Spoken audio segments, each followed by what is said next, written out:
Pessoal, hoje eu queria falar sobre um assunto, sobre um pequeno detalhe que às vezes eu utilizo no meu exame de Doppler peniano que pode fazer a diferença para vocês. Isso porque eu atendi um paciente na semana passada, que era um caso um pouco difícil, né? Um paciente que ele tinha tido um priapismo idiopático, ele estava com uma fibrose acentuada dos corpos cavernosos e sem ereção desde então, né? A história era de 6 meses. Foi me pedido um Doppler peniano com fármaco-indução para tentar avaliar a viabilidade vascular desse pênis fibrótico, né? E quando a gente palpa um pênis com uma fibrose extensa, a gente vê que o pênis fica extremamente enrijecido, um aspecto meio pétreo, e dificilmente a gente consegue locar a nossa agulha, né? Porque não tem nenhum espaço ali, a agulha pode dobrar, a agulha é muito fina, se a gente usar uma agulha grossa, a gente vai machucar o paciente. Então é um exame desafiador. Mas eu tenho uma tática muito interessante, que é para saber se a injeção deu certo, se a medicação foi para o lugar certo, é pegar a medicação ali na seringa e pôr um pouquinho também de ar dentro da seringa.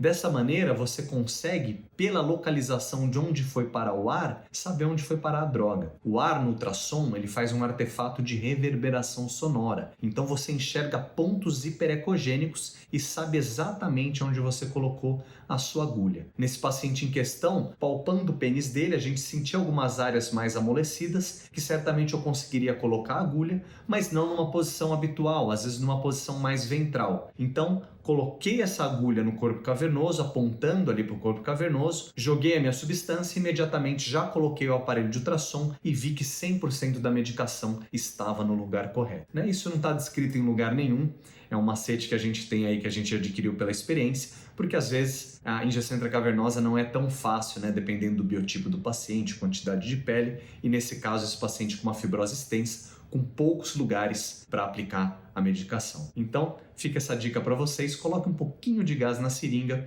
para você ter certeza de que a medicação está totalmente aí no lugar correto.